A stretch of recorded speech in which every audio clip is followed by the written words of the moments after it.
all the challenges which we knew we would face, we decided to go for it, and here's the dramatic reenactment. As you can see, the wind was quite intense.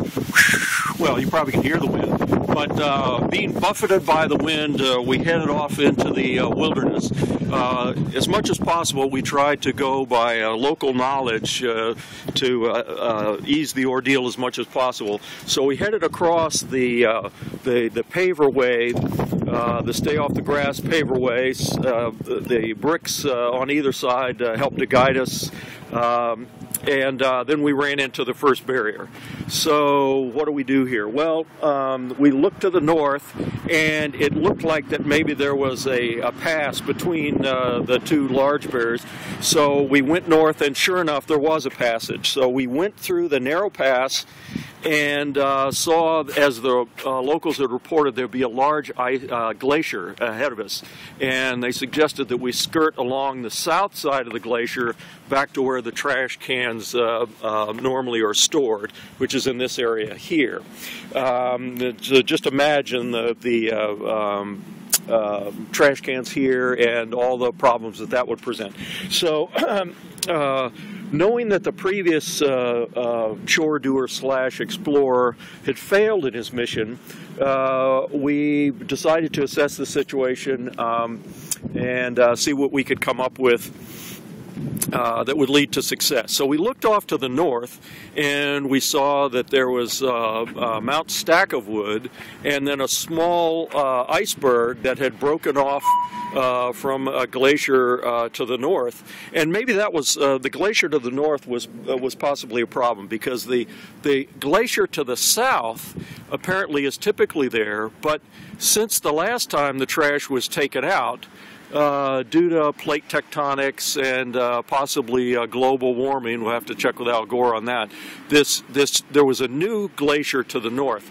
And you can see that there is a passage, as reported by the previous explorer, but it might have been too narrow. So we just accepted that maybe it was too narrow, and we would try something else. Now, there was the passage here between the glacier and the small iceberg, and we thought, well, we could just wait for the iceberg to move out of the way by drifting with the wind or the current, but that could take a long time, as you could just see. So, but it was a very promising route otherwise, coming up under the rainforest area, and to the north of the second glacier, you can see wide open path, easy traveling. Although there could be dangers up here in the rainforest area, as you can see from a previous trip gone awry, a trash can that was lost in the rainforest. I don't know whether the explorer was ever recovered, seen, or heard from again, or whatever. So we thought, well, let's look off to the east and see what possibilities are there. So off to the east, we see that there's Mount Pilewood, and sorry, I was zoomed in there too much. So here's Mount Pilewood, and we thought, well, we could go to the south of Mount Pilewood, but you can't maybe see too well, but there's kind of a slope, pretty steep slope there, and we thought we might lose control with the containers if we headed down that way. And also the locals reported that there'd be dragons that way, and so that was maybe too much for us to take on.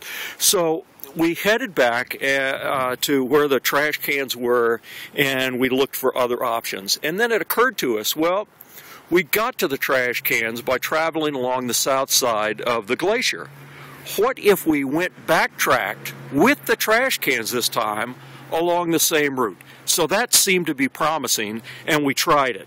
Now, it turned out that one of the wheels was on the smooth surface there, and some of it was off in the field area, but it was workable. So even without the dogs, we were able to negotiate that and then come out into the open area and start pushing forward. Now, this is where some of the chore doers / explorers often go wrong, is they overlook the effects of the wind, or they downplay the effects of the wind, don't respect that enough, and you could easily get blown off into this area, the mud bogs off to the east there, and off to the west. And let's see, I will have to zoom in again.